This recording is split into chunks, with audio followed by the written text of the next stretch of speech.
Hello there. So this last weekend I was out in Bolsover town with a few of our friends, our vegan friends, talking to the public there. We took out with us for TV screens and generally showed information about farming out there. Small town, very small town is at Bolsover, but everywhere needs to be covered by us. We need to be everywhere. So we had a cube type event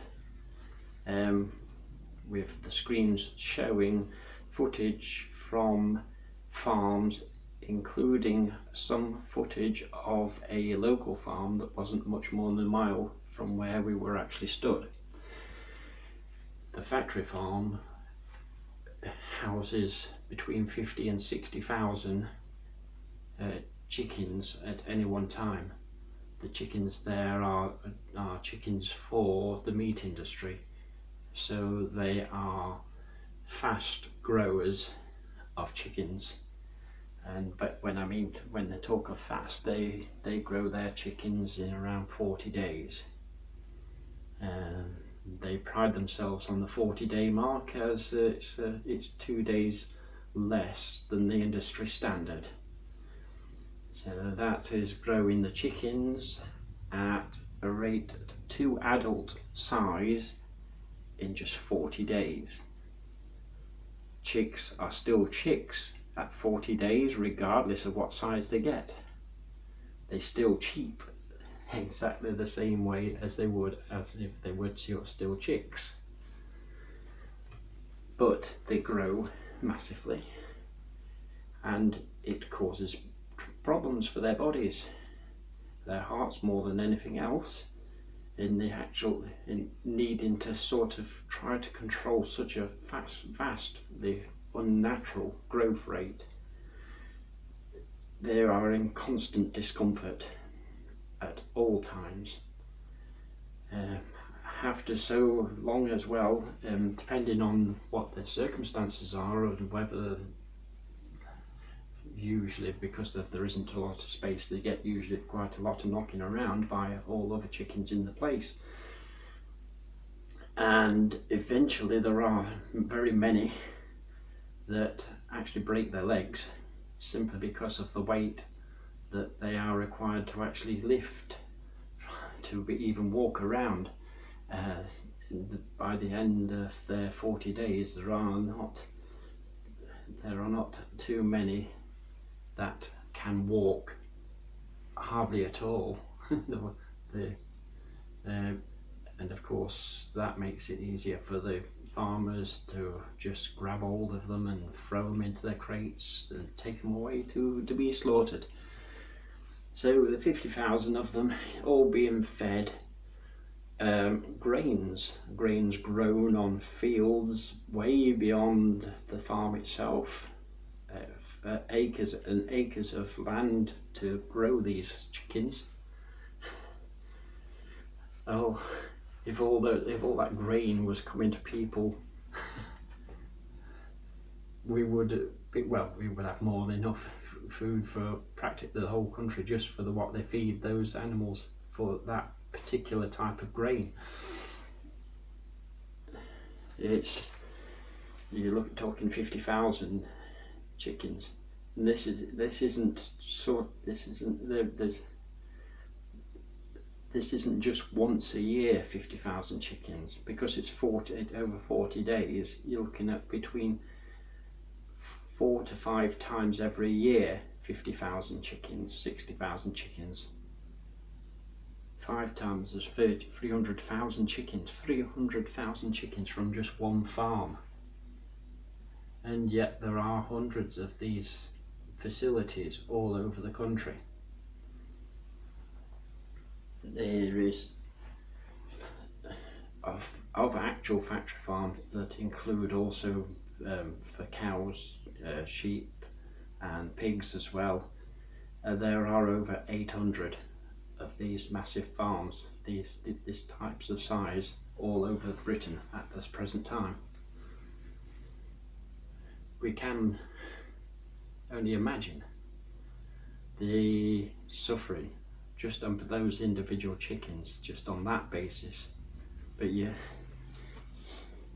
the suffering doesn't stop with that. The feed that they're given is filled with antibiotics, growth hormones and things that will benefit the actual growth rate but not the nutrition of the birds.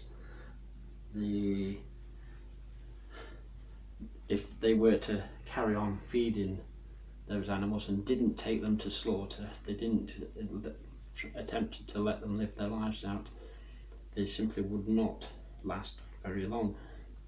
Well, that's why if they ever do get rescued, or they happen to give a few away, which the occasional farmer will actually do, their food reduction has to be quite drastic to even make it so that they could actually live quite a lot longer. And of course, many, if they've had broken legs or whatever, generally they're not the ones that will get rescued generally, because if somebody did want any chickens at all, they would want them to be able to move around themselves. So there's no hope for any of that do break anything. Of course, there is no veterinary care at all for them at all. The only reason vets are ever come in is to look out for disease, but they do not treat or do anything for individual chickens that have individual injuries.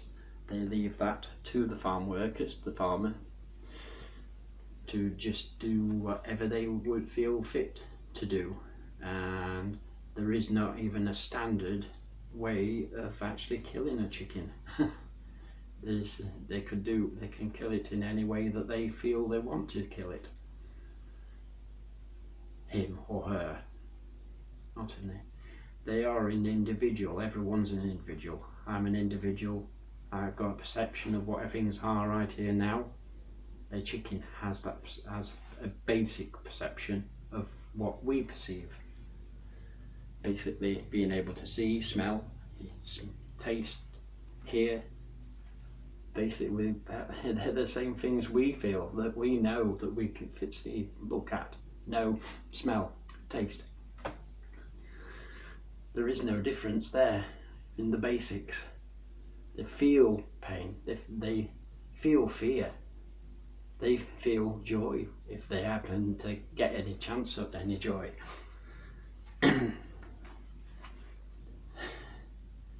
Probably the major thing that all farmed animals probably miss as a basic part of any individual being's life is their actual sex life. On farms, there is no sex life for almost absolutely every animal that is farmed there, particularly on the factory farms, even more so on the factory farms.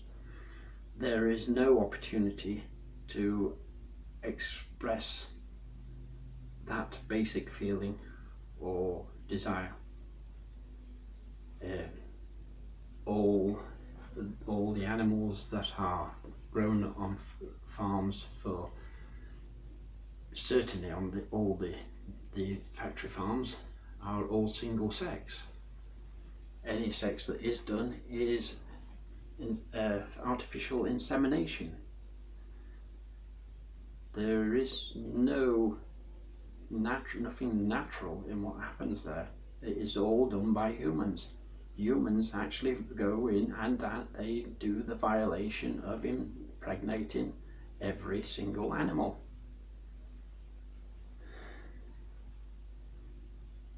We would call that, if it was happening to people, as rape. Anyway, we had a few words with some of the local people there, and of course they get quite entertaining and everything like that. Certainly when they bring up the reasons and whatever, the sort of sidestep whatever we actually say to them. We'll ask them, well, do you think this is cruel? And they can't even answer that. They can't even answer whether what they're actually seeing on the screen is cruel. This is absolutely incredible. They really do struggle. They know, but it's part because they know it's cruel. They know precisely that it's cruel, but they're worried about saying it because they think, well, which is obviously going to happen, is that we're going to just suggest, well, if it's cruel, why would we allow it to happen? And so because they won't answer that because they know that it leads to the point where they should not be actually consuming the animals. They know that it's going to lead there, and so they'll go off in all sorts of weird angles. One of the latest that's been quite regular has been crop deaths, and I can see why that's coming up, because if it's something that is sort of being pushed by the farming industry, by media in general.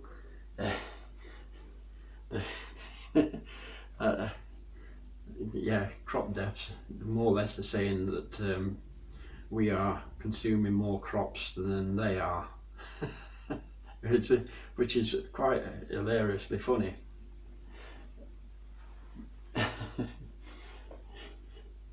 Crops that come directly to humans is less than 20% of the land that is used on all of Earth. 20% of all farmed land is only that which is coming to humans. If we were to remove all of farmed animals out of the human diet, instead of using nearly half of the world's usable land for farming, we would only need between 25 and 30% of all land on Earth of farmed land. 20 or 30% of the present farm land. If that, it might even be worth a lot less than that. It is quite funny that more than half of all farming does not need to exist at all. We know we do not need to eat the animals, we do not need to farm the animals. Farming the animals means you've got to put them in an area that takes up space and land, and then you've got to grow crops in numerous fields all the way around them to feed them as well. And this happens even if with grass-fed animals, those on the grass-fed farms still need the same amount of land, if not more, because they will be out in fields that's left as grass, so they will then have to go out into that field just constantly eating that grass, which if it wasn't that, and they were just kept in the enclosures of the factory farms, then those fields would just be mowed and brought in, and the food from that field would be fed to them, so the field is still going to be used.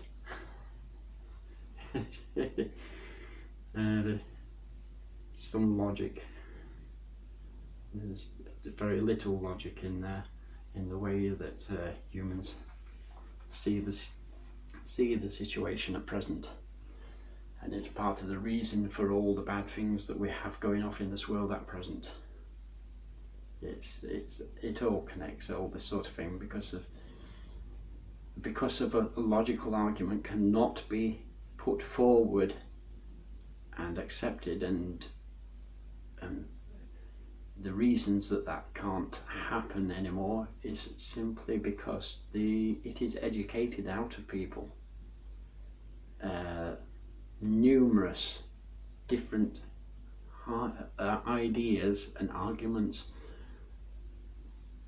serve only to confuse people, confuse them from knowing the actual truth of many things. We are all lied to in some way or other. I know I am. I know I'm lied to. I know that there's some things that even I've not picked out, but basic things like this it's just too incredible to not understand to some extent. It's just, and to some extent the actual confusion isn't always an excuse. The confusion creates excuses, rather. That's what it does. We think of something that's say we like to eat something or whatever. If that particular thing is causing a problem that ought to be stopped or reduced or anything like that, and we like consuming that item, we will sort of switch in our minds to sort of ignoring that situation. I know this very well because I was vegetarian before I became vegan, and during that time that I was vegetarian, I totally switched off about what was actually happening to animals, to our environment to some extent. I did care about what was happening to our environment and to animals, but I still had a mental block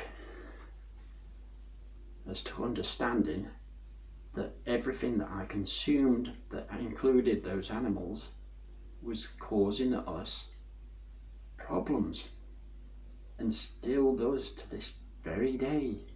The same problems that I was causing while I was still a vegetarian. I don't know if because of while I was vegetarian, I didn't actually come across any vegans at all that I knew of, and certainly none ever talked to me about doing anything different, making them feel in any other way like it. So in fact, at the time that I really came to the vegan conclusion, it was a previous meat eater who changed within the first few days that they realized about some things. They changed from being full meat eating, eggs, cheese, everything, and they stopped everything straight away. And they did it because they saw clearly what even I couldn't see fully.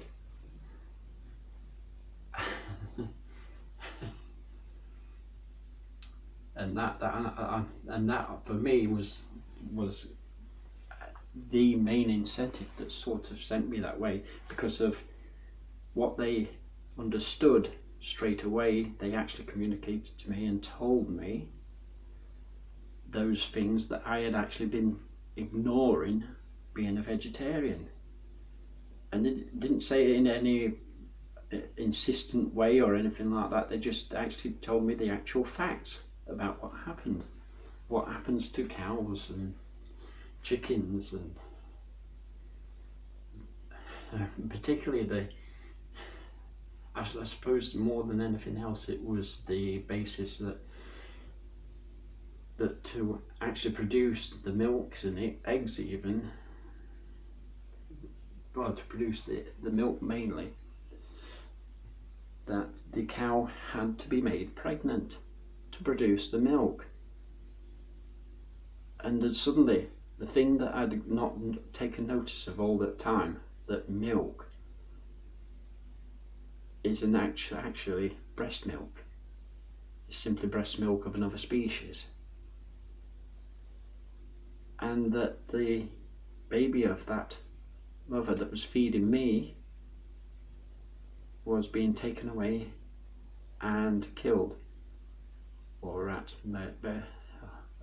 or say not even best, but some for a longer life, bred to become either veal or maybe getting to 10 months old and being called beef. but they're all babies.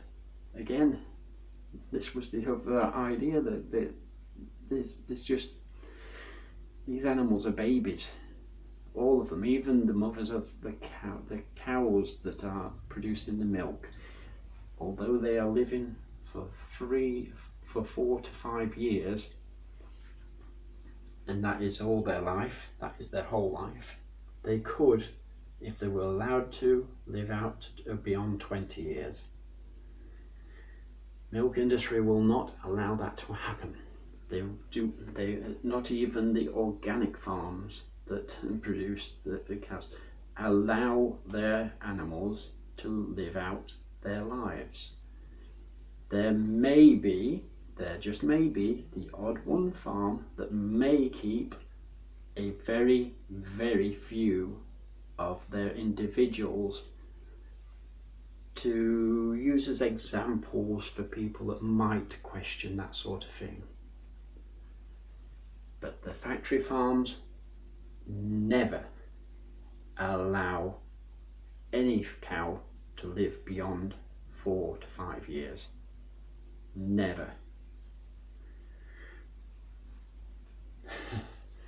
So cows are the longest